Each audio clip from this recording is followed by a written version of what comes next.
दोस्तों, Bhim army chief Chandrashekhar Ravan पर, जो कि नगीना उत्तर प्रदेश से सांसद हैं और आजाद समाज पार्टी के चीफ हैं, उनके ऊपर उनकी ही एक पूर्व मित्र रोहिणी घावली ने आरोप लगाए हैं कि उनका यौन शोषण हुआ है।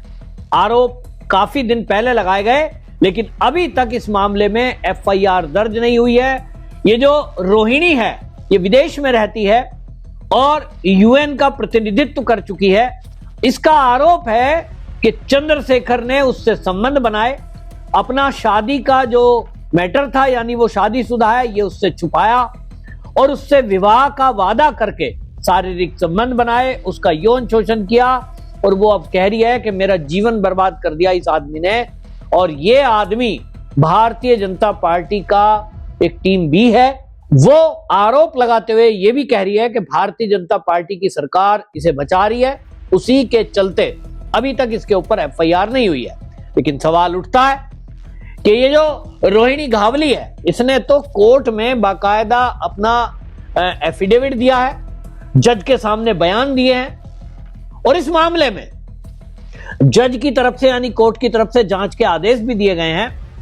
अब इस मामले में कोर्ट जब बीच में है तो ये रोहिणी ये कैसे कह सकती है कि बीजेपी इसको बचा रही है। एफआईआर दर्ज अभी तक नहीं हुई है इस मामले में। अब बयान उसका तब आ गया कि वो मायावती की रैली के बाद ये कह रही है कि 2027 में उत्तर प्रदेश में जब बहन जी की सरकार आएगी तब ये जेल जरूर जाएगा, उसको उम्मीद लग रही है। और वो ये भी कहती है कि ये बहन जी को सत्ता से दूर रखने के लिए भारतीय जनता पार्टी की, बीजेपी की टीम बी की तरह काम कर रहा है। ऐसे गंभीर आरोप लगाए तो खलबली मच गई। लेकिन एक ताज्जुब की बात यहां पर यह है कि हमने देखा है कि जब भी कभी कोई आरोप भारतीय जनता पार्टी के किसी एक छोटे से, एक ब्लॉक स्तर के किसी कार्यकर्ता पर लग जाए तो पूरे देश का मीडिया हल्ला मचा देता है, ब्रेकिंग न्यूज चलने लगती है। मोदी जी जवाब दो, आपके एक नेता ने इस तरह की कोई हरकत की है या उसके ऊपर आरोप लगे हैं। ताज्जुब यह है कि एक डॉक्टर लड़की, पढ़ी लिखी, और वो पढ़ी लिखी लड़की जो राजस्थान की मूल निवासी है, वो विदेश में रहकर जॉब कर रही है, सरेआम आरोप लगा रही है, वीडियो पे वीडियो उसके आ रहे हैं, लेकिन मीडिया के कान पर जूं तक नहीं रेंग रही है। क्या मीडिया ये मान बैठा है कि भारतीय जनता पार्टी के अलावा अन्य कोई राजनीतिक दल का नेता भ्रष्ट नहीं हो सकता? कोई अन्य पार्टी का नेता यौन शोषण कर ही नहीं सकता? केवल बीजेपी के नेता पे आरोप लगे तो पूरा हल्ला। थोड़े दिनों पहले आपने देखा होगा मध्य प्रदेश के एक नेता, जिसको तथाकथित नेता बताया जा रहा था, बाद में पता लगता है कि वो फर्जी एक वीडियो था जिसको बताया गया कि हाईवे के किनारे गाड़ी रोक करके महिला से कुछ आपत्तिजनक स्थिति में जो वीडियो आया था, केवल कार का नंबर देखकर और उसको सहारा बनाकर ब्रेकिंग न्यूज चलाई रही थी सारे चैनलों पर। बाद में पता लगता है कि वो गाड़ी जो देखकर बताया जा रहा था कि ये बीजेपी का नेता है, वो गाड़ी तो उसने 6 महीने पहले बेच दी थी। यानी 6 महीने पहले कार बेची हुई, उस गाड़ी के नंबर के आधार पे मालिक का पता लगाया गया। मालिक का नाम, क्योंकि उसमें बीजेपी के नेता के नाम रजिस्टर्ड थी, तो ये कह दिया गया कि बीजेपी का नेता देखिए सरेआम क्या सड़क पर गुल खिला रहा है। पूरी मीडिया में ब्रेकिंग न्यूज चली बिना आधार के। लेकिन यहां चंद्रशेखर पर सीधे सीधे आरोप लगा रहे हैं, उस पर कोई मीडिया बात नहीं कर रहा। मुझे तो ताज्जुब यह भी लग रहा है कि इस मामले में अभी तक जब कोर्ट में बयान हो चुके हैं, एफआईआर दर्ज क्यों नहीं हुई है? चंद्रशेखर रावण से पूछताछ क्यों नहीं हुई है? लेकिन जब पत्रकारों ने उससे सवाल पूछा तो अब वो, मुझे लग रहा है कि जैसा नाटक नौटंकी करने की आदत है नेताओं की, वो रो के दिखा रहा है स्टेज पर और वो ये कहने की कोशिश कर रहा है मुझे फंसाया जा रहा है। इस मामले को लेकर के अब आपको बताएं कि रोहिणी जो है वो जिस तरह की बातें कर रही है। रोहिणी ने कहा, देखिए ये जो है बहन जी को भी गाली दे रहा है, और उसने कहा कि देखो नरेंद्र मोदी और अमित शाह को टैग करते हुए ये कहा 5 महीने हो गए एक दलित बेटी एफआईआर तक नहीं करा पाई आपके राज में। इसे आपकी सरकार की ओर से देश के कानून व्यवस्था की विफलता समझी जाए। क्या इतना मुश्किल है एक स्वाभिमानी स्त्री का अपने देश में लड़ना? बेटी बचाओ बेटी पढ़ाओ का नारा किस लिए दिया गया था? जब बेटियों का सम्मान नहीं बचा सकते। कोई भी अपराधी नेता बीजेपी को फायदा पहुंचाएगा, उस पर कोई मुकदमा नहीं होगा। ये मैंने सुना था, अब मैं देख रही हूं।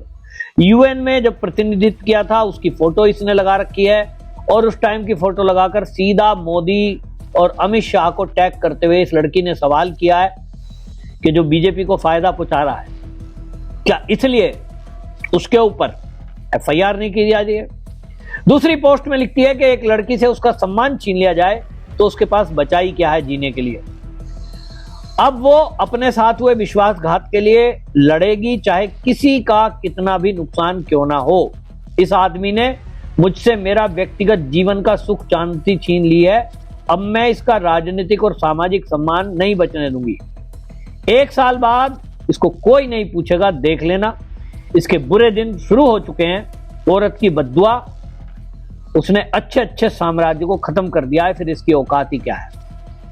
एक पोस्ट में वो वीडियो डालती है और वीडियो में वो बोल रही है सच बताने से कैसा डर, और एक ऑडियो को रिलीज किया है।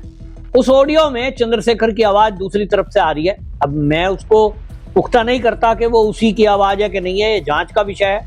आजकल फर्जीवाड़ा बहुत चल रहा है, एआई चल रही है, हो सकता है कोई फर्जीवाड़ा किया हो, ये तो जांच के बाद ही पता चलेगा। लेकिन अगर रोहिणी घावली की जब माने तो ये चंद्रशेखर रावण से बात कर रही थी फोन पर, उसने रिकॉर्डिंग कर ली और वो जो है बहन मायावती को गाली दे रहा है, ऐसा उसका कहना है। हालांकि ऑडियो में वो किसी का नाम नहीं ले रहा, लेकिन ये रोहिणी लिखती है काशीराम साहब का वारिस बनना है और बसपा को खूब गाली देनी है। बहन जी का ये अपमान करना, यही इस आदमी की फितरत है। और बात करता है बहुजन आंदोलन आगे बढ़ाने की। हिम्मत है तो किसी और को गाली देके बता, जितनी नफरत बहुजन समाज पार्टी से करता है। ना चरित्र का अच्छा, ना सोच का अच्छा। अब ये जो है इस तरह की पोस्ट लिखी है, तो कुल मिला के एक सनसनी फैलाने की खबर तो है ही है, लेकिन इसमें अभी तक दम इसलिए नहीं लग रहा। मीडिया में ऑडियो आ गई, सारी चीजें आ गई, लेकिन अभी तक इस मामले में कोई जांच नहीं हुई है। लोगों का ये कहना है कि ये राजनीति में कई बार एक हथकंडा भी हो सकता है। जिस तरह से मायावती की लखनऊ में रैली हुई, उस रैली के बाद अब बहुजन समाज यानी दलित समाज को अपनी ओर खींचने के लिए मायावती भी पूरी कोशिश करेगी, तो चंद्रशेखर रावण अपने आधार को बढ़ाने के लिए कोशिश में, ये युवाओं में लोकप्रिय है, वो भी कोशिश कर रहा है कि मैं बहुजन समाज का नेता बन जाऊं, यानी दलितों का एक नेता बन जाऊं। आपसी दोनों की लड़ाई है, और अब उस आपसी दोनों की लड़ाई में क्या रोहिणी घावली एक टूल है, ये थोड़े दिन बाद पता चलेगा। लेकिन आरोप लगे हैं तो मेरा कहना यह है कि उसमें एफआईआर होकर जांच तो होनी ही चाहिए। हालांकि इस मामले में चंद्रशेखर की तरफ से कोई ऑफिशियल बयान नहीं आया है, लेकिन इतना कहकर तो नेता बात टाल ही देते हैं कि मुझे फंसाने का षड्यंत्र किया जा रहा है। तो इसके और सबूत क्या अगले आने वाले दिनों में कुछ सामने आएंगे? कुछ इंटीमेशी की और फोटो या वीडियो सामने आएंगी। कुछ फोटो आई थी, लेकिन वो मुझे नहीं लगता कि कोई एक नेता के लिए आपत्तिजनक है, जिसमें वो कुछ आई लव यू बोल रहा है, कुछ मैसेज भेज रहा है, मैं मर जाऊंगा तेरे बिना, इस तरह की बात कर रहा है। ये तो एक नॉर्मल सी बातें हैं। शराब पीते हुए एक वीडियो आई थी, ये भी मुझे नहीं लगता कि कोई गंभीर बात है।